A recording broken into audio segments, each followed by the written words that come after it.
আলাইকুম। আশা করি সবাই ভালো আছেন। আমি ইবনে সাবিত সৈকত।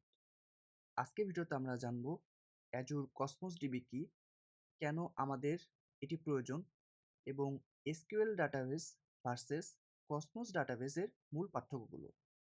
এরপর আমরা দেখব প্র্যাকটিক্যালি কিভাবে অ্যাজুর কসমোস ডিবি তৈরি করতে হয় অ্যাজুর পোর্টাল দিয়ে। অ্যাজুর কসমোস ডিবি কি? অ্যাজুর কসমোস ডিবি হলো মাইক্রোসফট অ্যাজুরের একটি গ্লোবালি ডিস্ট্রিবিউট ডাটাবেস সার্ভিস। সহজভাবে বললে এটি এমন একটা ডেটাবেস যেখানে আমরা বিশ্বের যে কোনো জায়গা থেকে খুব দ্রুত ডেটা স্টোর করতে পারি এবং অ্যাক্সেস করতে পারি। কসমোস ডিবির বৈশিষ্ট্যগুলো হলো খুব দ্রুত কাজ করে, অনেক বড় পরিমাণ ডেটা সহজে হ্যান্ডেল করতে পারি, অটোমেটিক্যালি স্কেল হয়, বিভিন্ন ধরনের ডেটা মডেল সাপোর্ট করে। কসমোস ডিবি কেন দরকার? ট্রেডিশনাল এসকিউএল ডাটাবেস দিয়ে পুরো বিশ্বে একসাথে স্কেল করা কঠিন।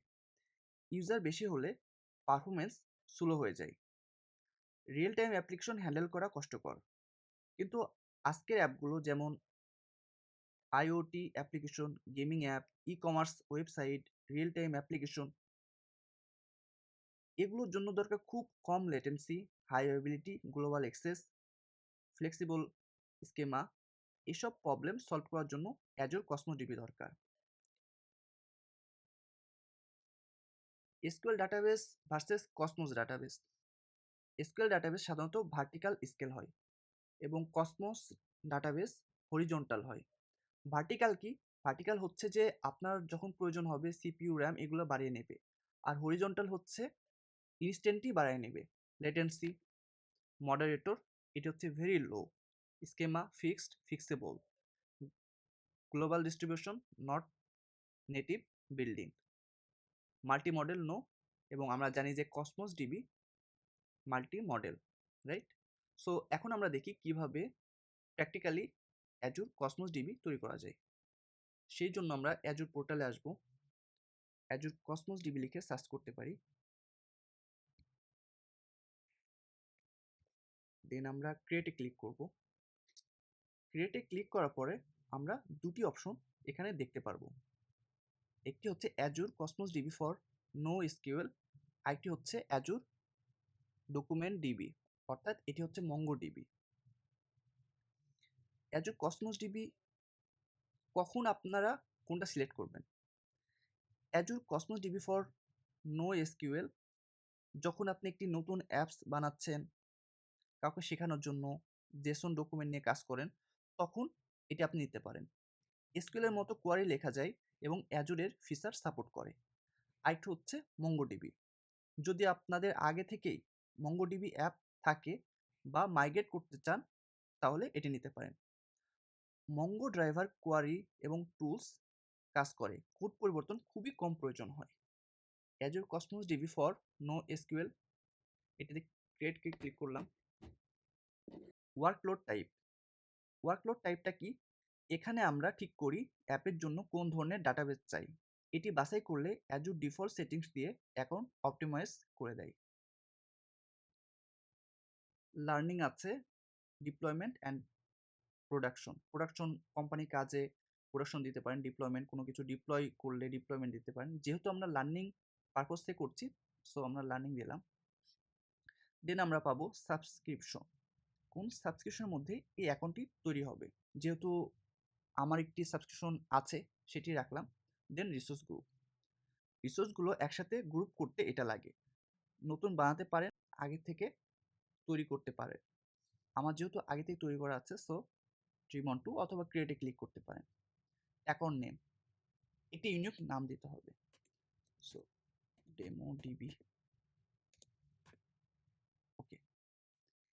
Availability zone. অ্যাভেবিলিটি জোনস এটা হলো ডাটার হাই অ্যাভেবিলিটি নিশ্চিত করার জন্য। মানে কোনো সার্ভার বা রিজিয়নে যদি সমস্যা হয়, তাহলে অন্য জোন থেকে সার্ভার চলতে থাকবে। সো ইনেবল করতে পারেন অথবা ডিসেবল রাখতে পারেন। লোকেশন, এখন কোন রিজনে থাকবে সেটা সিলেক্ট করে। ক্যাপাসিটি মোড, এখানে ঠিক করি থ্রুপুট কিভাবে হবে। প্রভিশন থ্রুপুটটা কি? নির্দিষ্ট রিকোয়েস্ট ইউনিটস পার সেকেন্ড দিয়ে ধারাবাহিক লোডের জন্য। আর সার্ভারলেস হলো শুধু যেটি ব্যবহার করবো সেটির জন্য চার্জ, অতিরিক্ত লোডের জন্য চার্জ দেওয়া লাগবে না। অ্যাপ্লাই ফ্রি টায়ার ডিসকাউন্ট 1000 এবং 25 জিবি স্টোরেজ ফ্রি পেতে পারেন। এবং লিমিট টোটাল অ্যাকাউন্ট থ্রুপুট, এটা দিয়ে থ্রুপুটের লিমিট সেট করা যায় যাতে হঠাৎ বেশি চার্জ না হয়। সো বেসিক অপশন আমাদের কমপ্লিট। দেন আমরা গ্লোবাল ডিস্ট্রিবিউশনে যাই। দেন আমরা দুটি অপশন দেখব, জিও রিডান্ডেন্সি।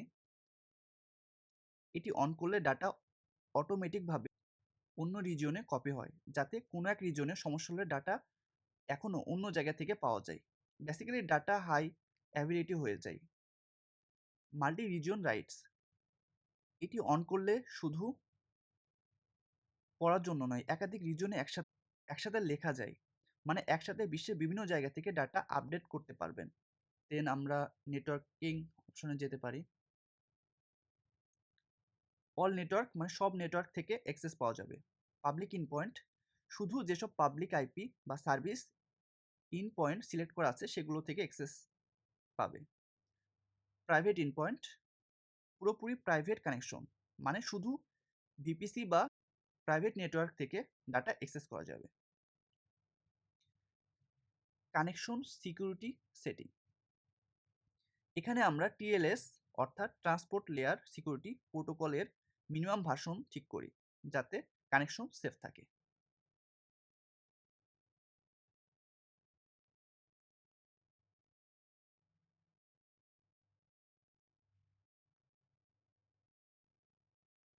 ব্যাকআপ পলিসি, এখানে আমরা ঠিক করি কিভাবে আমরা কসমোস ডিবির ডাটা ব্যাকআপ হবে। পিরিয়ডিক আছে, নির্দিষ্ট ইন্টারভালে ব্যাকআপ নেওয়া যাবে যা আপনি কনফিগার করেন। কন্টিনিউয়াস 7 ডেজ, 7 দিনের ব্যাকআপ উইন্ডো থাকবে, মানে যে কোনো পয়েন্টে ডাটা রিস্টোর করা যাবে, এটা ফ্রি। দেন কন্টিনিউয়াস 30 ডেজ, 30 দিনের ব্যাকআপ উইন্ডো, যে কোনো পয়েন্টে রিস্টোর করা যাবে, কিন্তু এটার জন্য খরচ পড়ে। রিভিউ অ্যান্ড ক্রিয়েটে ক্লিক করতে পারি।